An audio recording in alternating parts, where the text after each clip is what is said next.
സീക്രെറ്റ് പ്രോഗ്രാമിലേക്ക് എല്ലാ മാന്യപ്രേക്ഷകർക്കും ഹൃദ്യമായ സ്വാഗതം. നമ്മളിന്ന് ചർച്ച ചെയ്യുന്നത് കഴിഞ്ഞ എപ്പിസോഡിന് തുടർച്ചയെന്നോണം ദൈവപ്രമാണങ്ങളെക്കുറിച്ചാണ്. നമ്മുടെ ഈ ചർച്ചയിൽ പങ്കെടുത്ത് നമ്മുടെ ചോദ്യങ്ങൾക്കും സംശയങ്ങൾക്കും ഉത്തരം നൽകുവാനായി എത്തിച്ചേർന്നിരിക്കുന്നത് ശാലോം TV പ്രേക്ഷകർക്ക് ഏറെ പ്രിയങ്കരനായ അഭിവന്ദ്യമാർ ജോസഫ് പാംബ്ലാനി പിതാവാണ്. പിതാവിനെ ഏറ്റവും സ്നേഹത്തോടുകൂടെ ഈ പ്രോഗ്രാമിലേക്ക് സ്വാഗതം ചെയ്യുന്നു. അതുപോലെ തന്നെ ഈ ചർച്ചയിൽ പങ്കെടുത്ത് ചോദ്യങ്ങൾ ചോദിക്കുവാനായി എത്തിച്ചേർന്നിരിക്കുന്നത് പൂപ്പറമ്പ് ഇടവകയിലെ മതാധ്യാപകരാണ്. അധ്യാപകരെയും ഏറ്റവും സ്നേഹത്തോടുകൂടെ സ്വാഗതം ചെയ്യുന്നു. നമുക്ക് ചർച്ചയിലേക്ക് പ്രവേശിക്കാം. പിതാവേ, മുൻകാലങ്ങളിൽ വിവാഹമോ മറ്റ് കൂദാശകളോ ഞായറാഴ്ച സാധാരണയായി നടത്തിയിരുന്നില്ല. എന്നാൽ ഇന്ന് അത് സാധാരണമായി കൊണ്ടിരിക്കുകയാണ്. ഇത് ഞായറാഴ്ച ആചരണത്തിന് കളങ്കം വരുത്താറുണ്ടോ? കൂദാശകൾ ഒരിക്കലും ഞായറാഴ്ചയ്ക്ക് കളങ്കമല്ല, അല്ലേ? കൂദാശ വിവാഹം എന്ന് പറയുന്നത് മോശം കാര്യമാണ് എന്ന് വിൻസെൻ്റ് സാർ ചിന്തിക്കുന്നുണ്ടോ? വിവാഹം വിശുദ്ധമായൊരു കൂദാശയാണ്, അല്ലേ? ഈ വിവാഹം ഞായറാഴ്ച ആചരിക്കുന്നതിനെ പലപ്പോഴും സഭ എതിർത്തിരുന്നതിൻ്റെ ഒരു കാരണം എന്നാന്ന് ചോദിച്ചാൽ, കുറേ പേര് ഇതുണ്ടാക്കാനും തീറ്റയും കുടിക്കുമായിട്ട് നിൽക്കും, കുർബാന കാണിയല്ല. വിശുദ്ധ കുർബാനയ്ക്ക് പങ്കു ചേരാതിരിക്കുന്ന സാഹചര്യങ്ങൾ സംജാതമാകുന്നു എന്നുള്ളത് കൊണ്ടാണ് ഞായറാഴ്ച ദിവസം വിവാഹം ആഘോഷിക്കുന്നതിനെ പലപ്പോഴും പല രൂപതകളിലും തടസ്സം ഏർപ്പെടുത്തിയിരുന്നു, അല്ലെ വിലക്ക് ഏർപ്പെടുത്തിയിരുന്നു. എന്നാൽ നമുക്കറിയാം, മധ്യ കേരളത്തിലൊക്കെ മിക്കവാറും ഞായറാഴ്ച കുർബാന, അതുപോലെ തന്നെ വേദപാഠവും കഴിഞ്ഞ് കൃത്യം 12:05 കല്യാണ കുർബാന നടത്തുന്ന പതിവ് വളരെ വലിയ നാളുകളായി, ദശാബ്ദങ്ങളായി നിലവിലുണ്ട് എന്നുള്ളത് സത്യമാണ്. മലബാർ പ്രദേശത്തൊക്കെയും ഞായറാഴ്ച കുർബാനയും വേദപാഠവും തടസ്സപ്പെടുമോ എന്നുള്ള ആശങ്ക കൊണ്ട് ഞായറാഴ്ച വിവാഹാഘോഷങ്ങൾ പ്രോത്സാഹിപ്പിക്കാത്തൊരു സാഹചര്യമാണ് ഇപ്പോൾ നിലവിലുള്ളത്. പക്ഷെ നമുക്കറിയാം, മനുഷ്യർക്ക് എല്ലാവർക്കും പങ്കെടുക്കാനും അതുപോലെ തന്നെ വിവാഹത്തിൻ്റെ വിശുദ്ധിയും പ്രാധാന്യവും എല്ലാവരും മനസ്സിലാക്കാനും ഒക്കെ നല്ലത് ഈ എല്ലാവർക്കും കൂടി പങ്കെടുക്കാൻ പറ്റുന്ന ദിവസം വിവാഹം എന്ന കൂദാശ പരികർമ്മം ചെയ്യുന്നതാണ്. നിലവിലുള്ള സാഹചര്യത്തിൽ അത് ഞായറാഴ്ചയാണ് ഏറ്റവും സ്വീകാര്യമെന്ന് മനുഷ്യർ ചിന്തിക്കാൻ തുടങ്ങിയിട്ടുണ്ട്. അതുകൊണ്ട് കുഞ്ഞുങ്ങളുടെ വേദപാഠത്തെയും അതുപോലെ ഞായറാഴ്ച ആചരണത്തെയും ബാധിക്കാത്ത രീതിയിൽ ഉച്ച കഴിഞ്ഞൊക്കെ ഈ വിവാഹ ആഘോഷങ്ങൾ അല്ലെങ്കിൽ വിവാഹം പരികർമ്മം ചെയ്യുന്ന രീതി ഇനിയും ഏറെക്കാലം വൈകിക്കാൻ പറ്റും എന്ന് ഞാൻ വിചാരിക്കുന്നില്ല. അത് സഭയുടെ പ്രബോധനങ്ങൾക്ക് വിരുദ്ധമാണ് എന്ന് ചിന്തിക്കേണ്ടയും കാര്യമില്ല. കാരണം വിവാഹം വിശുദ്ധമായൊരു കൂദാശയാണ്. ആ കൂദാശ ഞായറാഴ്ച സ്വീകരിക്കുന്നത് തികച്ചും അർത്ഥപൂർണമാണ്. പക്ഷേ പ്രശ്നം എന്താണ് എന്ന് ചോദിച്ചാൽ, നമ്മുടെ നാട്ടിൽ വിവാഹത്തിന് പള്ളി വരുന്നവർ വളരെ കുറവാണ്. കല്യാണത്തിന് ക്ഷണിച്ചാൽ ആളുകൾ കയ്യും കഴുകി ഉടനെ എങ്ങോട്ട് കയറും? ഊട്ടുമുറിയിലോട്ടങ്ങ് കയറും. ഓഡിറ്റോറിയത്തിൽ ചെന്ന് കയറി തീറ്റ കഴിഞ്ഞ് ചെറുക്കനെയും പെണ്ണിനെയും കാണേണ്ട കാര്യം പോലും. ഒരുപക്ഷെ കല്യാണത്തെ തീറ്റ എന്ന് നിർവചിച്ച ഒരേ ഒരു സമുദായം ഈ കേരളത്തിലെ സമൂഹമാണെന്ന് എനിക്ക് തോന്നിയിട്ടുണ്ട്. വിവാഹത്തിന് പള്ളിയിലും പോവുകയില്ല, വരനും വധുവും വരാൻ വേണ്ടി കാത്തു നിൽക്കുകയോ ഇല്ല. വരുന്ന പാടെ 1 മണിയുടെ ഊണ് 11 മണി തൊട്ടേ തീറ്റ തുടങ്ങും എന്ന് വെച്ചിട്ട് വീട്ടിൽ പോകും. ചെറുക്കനെയും കണ്ടില്ല, പെണ്ണിനെയും കണ്ടില്ല, ഒരു ബെസ്റ്റ് വിഷസ് പോലും പറഞ്ഞുമില്ല. നമുക്കതൊന്നും വിഷയമല്ല. നമുക്ക് ആകെ ഒരു വിഷയമുള്ളൂ, ഏതാണ്? ഭക്ഷണം. ഇങ്ങനെ വിവാഹത്തെ നമ്മൾ വില കുറച്ച് കാണുന്ന ആ ഒരു സാഹചര്യം സാമൂഹികമായി മാറ്റം വരേണ്ടതുണ്ട്. വിവാഹത്തിന് ക്ഷണിച്ചാൽ ഏറ്റവും പ്രധാനപ്പെട്ടത് വിവാഹമെന്ന കൂദാശ പരികർമ്മം ചെയ്യുന്ന വിശുദ്ധ ബലിയിൽ പങ്കുചേരുക, ദമ്പതിമാർക്ക് വേണ്ടി പ്രാർത്ഥിക്കുക, അവർക്ക് ആശംസകൾ നേരുക, എന്നിട്ട് അവരോടൊത്ത് ഭക്ഷണം കഴിക്കുക. ആ രീതിയിൽ വിവാഹം ആഘോഷിക്കുന്ന ഒരു പുതിയ സംസ്കാരം നമ്മുടെ നാട്ടിൽ വളർന്നു വരേണ്ടതും ഒരാവശ്യമാണ്. അടുത്ത ചോദ്യം ആരാണ്? ഓക്കെ, ദീപ്തിയാണ്. ദീപ്തിയുടെ ചോദ്യം എന്താണ്? പിതാവേ, എൻ്റെ ചോദ്യം ഇതാണ്. ക്രിസ്തുവിൻ്റെ ഉത്ഥാനം ആദ്യത്തെ സൃഷ്ടിയെ സൂചിപ്പിക്കുന്നുവെന്ന് മതബോധന ഗ്രന്ഥം 2174 പറയുന്നുണ്ട്. എന്താണ് ഇതുകൊണ്ട് അർത്ഥമാക്കുന്നത്?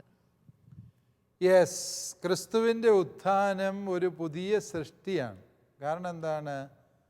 ഈശോയുടെ കുരിശുമരണത്തിലൂടെ ആദിമാതാപിതാക്കളുടെ പാപത്തിന് പരിഹാരം ചെയ്യപ്പെട്ടു. അതിനാൽ പാപപങ്കിലമായ അവസ്ഥയിൽ നിന്ന് ജന്മപാപമില്ലാത്ത അവസ്ഥയിലേക്ക് മനുഷ്യകുലത്തെ ക്രിസ്തു പുനർജനിപ്പിക്കുന്നത് തൻ്റെ കുരിശിലെ ബലിയിലൂടെയും ഉത്ഥാനത്തിലൂടെയുമാണ്. മാമോദീസായാണ് അവിടെ സംഭവിക്കുന്നത്. യഥാർത്ഥത്തിൽ മാമോദീസായിൽ ഈ കുരിശിലെ ബലിയാണ് അനുസ്മരിക്കുന്നത്.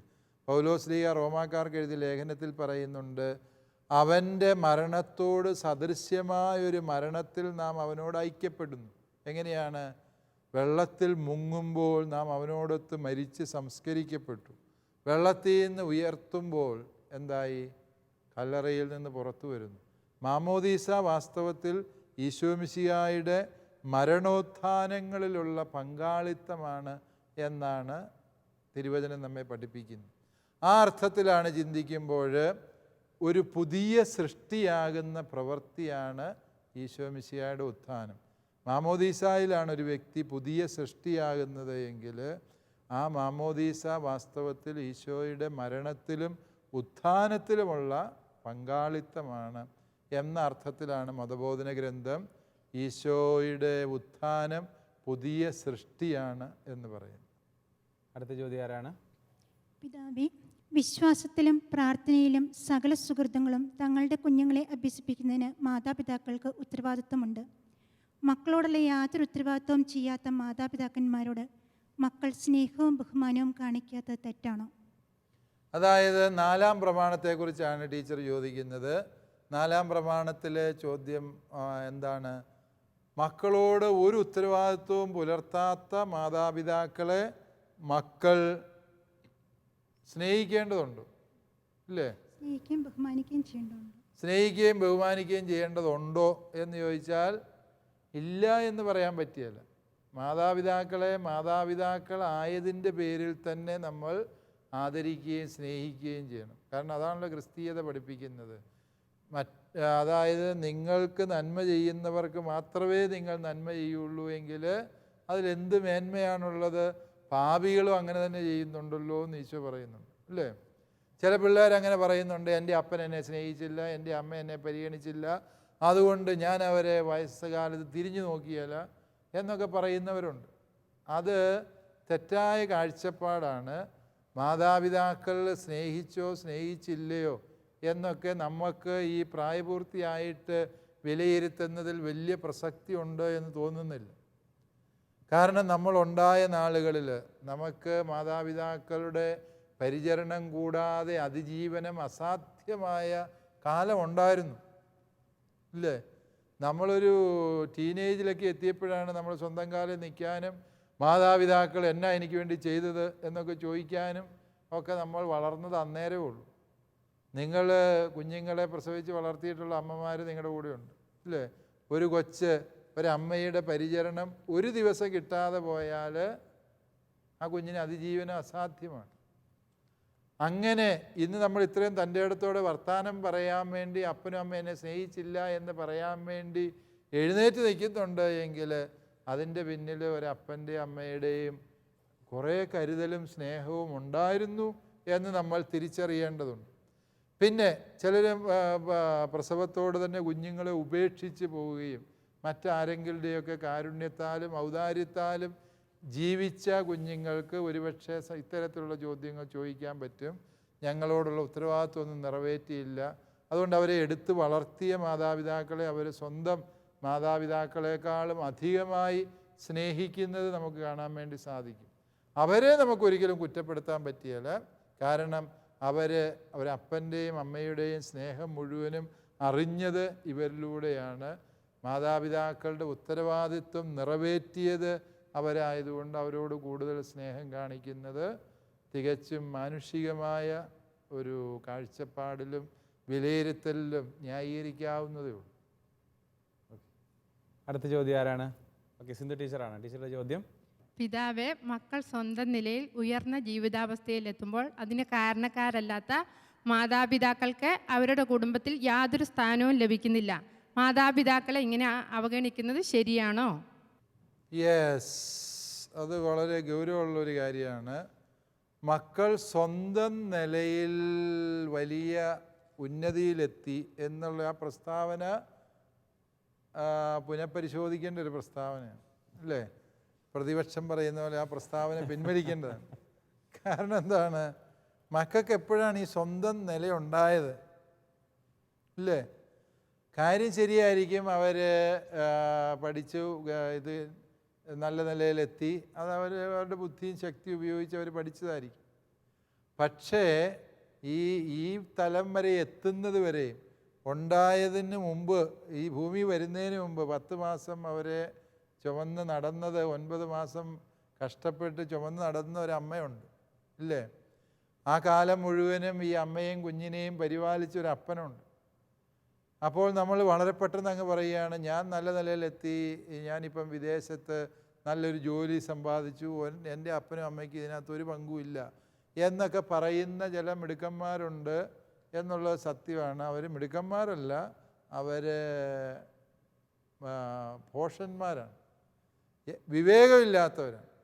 നമ്മൾ ഏതവസ്ഥയിലെത്തിയാലും അതിൻ്റെ പിന്നിൽ നമ്മുടെ മാതാപിതാക്കളുടെ ത്യാഗമുണ്ടായിരുന്നു, അവരുടെ പ്രാർത്ഥനയുണ്ടായിരുന്നു, അവരുടെ കണ്ണുനീരുണ്ടായിരുന്നു എന്നുള്ളത് എല്ലാ മക്കളും തിരിച്ചറിയേണ്ടതാണ്. അതുകൊണ്ട് മക്കൾ സ്വന്തം നിലയിലെത്തി എന്ന് പറഞ്ഞാൽ അത് ഒരിക്കലും ശരിയല്ല. സ്വന്തം നിലയിൽ ആരും വളരുന്നില്ല. അവരുടെ വളർച്ചയുടെ ഒരു നല്ല കാലഘട്ടം മാതാപിതാക്കളുടെ കൈപിടിച്ച് തന്നെയാണ് അവർ വളർന്നത് എന്ന സത്യം ഓരോ മക്കളും ചിന്തിക്കേണ്ടതാണ്. അതുകൊണ്ട് ഞാനിപ്പോൾ ഇത്രയും ഉയർന്നു, ഇനി എൻ്റെ അപ്പനെ അമ്മയെ നോക്കേണ്ട കാര്യം എനിക്കില്ല എന്ന് ചിന്തിക്കരുത്. ഇത് കണ്ട് വളരുന്ന നിങ്ങളുടെ പിള്ളേർ വീട്ടിലുണ്ട്. എങ്ങനെയാണ് വയസ്സായ അപ്പനെ അമ്മയെ നോക്കേണ്ടത് എന്ന് ഈ പിള്ളേർ കണ്ടുപിടിക്കുന്നത് ആരെയാണ്? സ്വന്തം അപ്പനെ അമ്മയാണ്, ഇല്ലേ? അത് നമ്മൾ ശ്രദ്ധിക്കുന്നത് നല്ലതാണ്. സൂക്ഷിച്ചാൽ ദുഃഖിക്കണ്ട, ഇല്ലേ? കട്ടിലേ കിടന്ന അപ്പനെ മകൻ വാതിൽ വരെയും കാലെ പിടിച്ച് വലിച്ചുകൊണ്ട് വന്നു. അപ്പോഴപ്പം പറഞ്ഞു, മതിയടാ, ബാക്കി നിൻ്റെ മകൻ നിന്നെ വലിച്ചോളൂ എന്ന് പറഞ്ഞു.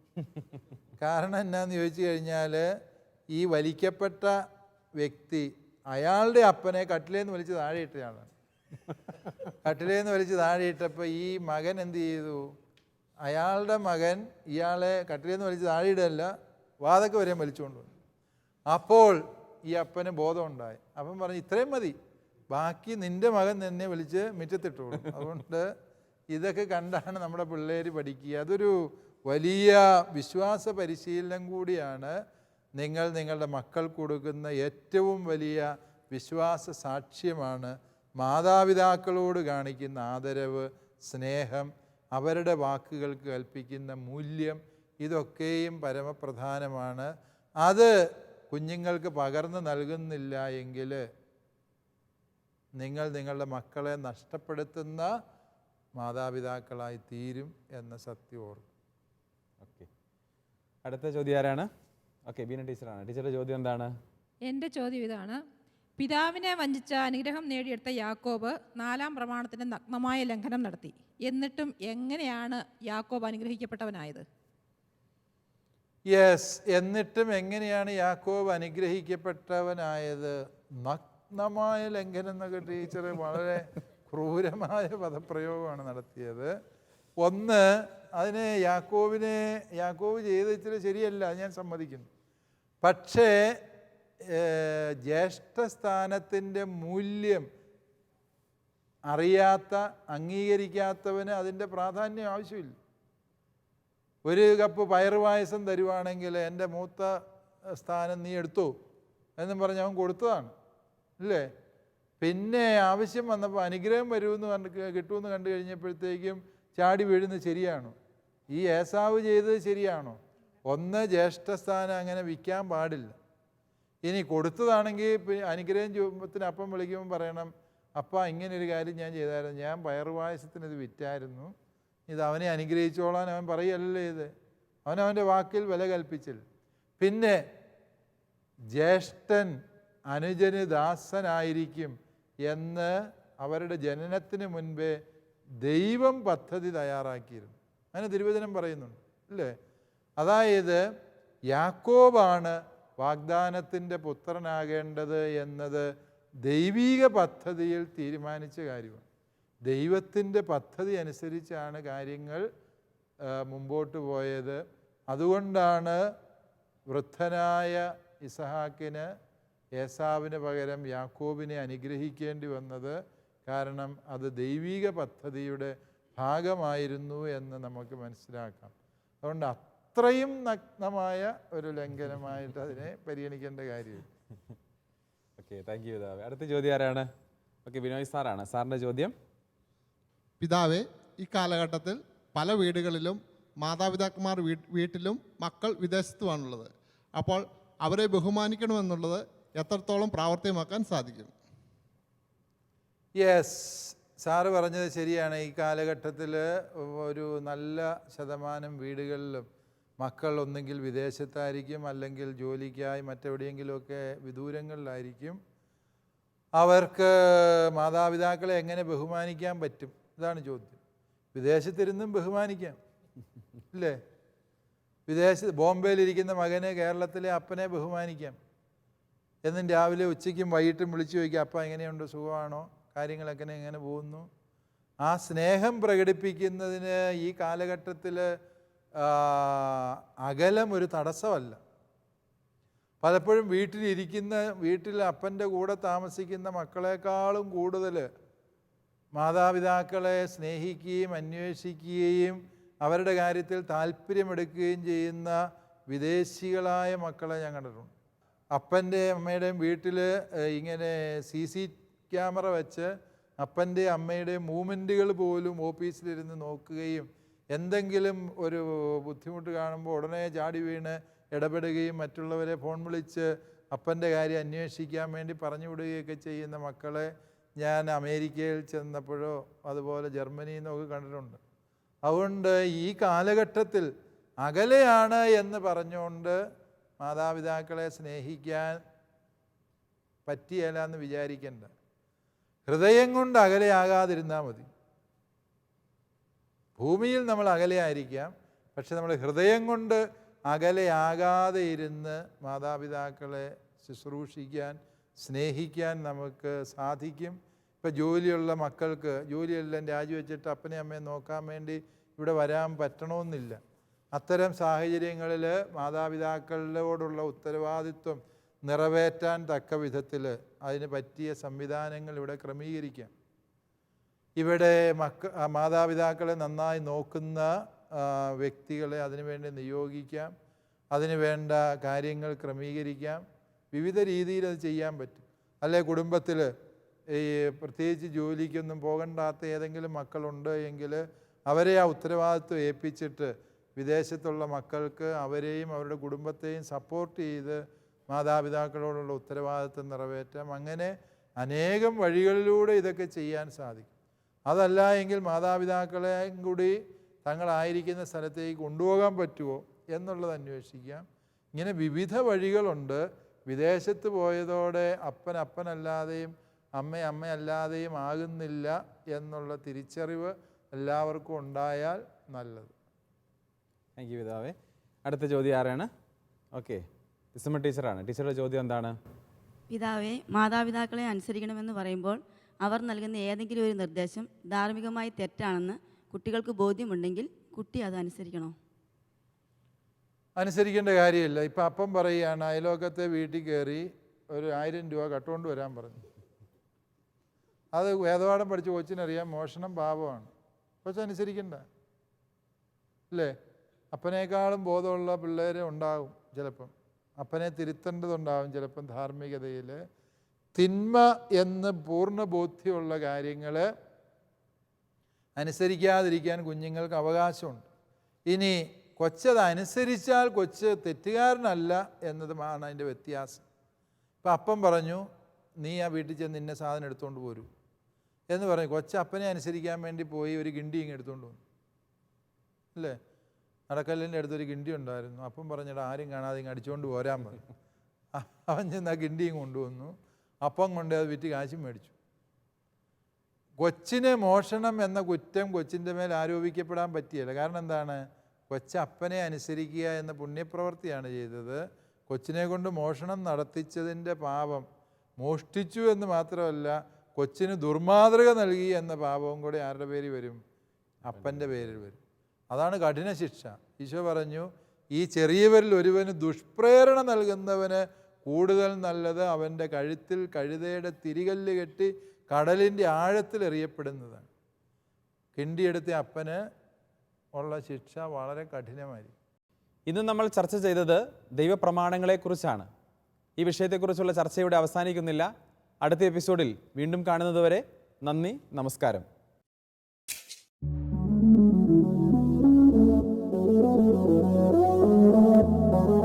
CCAT പ്രോഗ്രാമിന്റെ മുൻ എപ്പിസോഡുകൾ കാണുവാൻ ലോഗോൺ ചെയ്യൂ www.shalomtv.tv/ccat.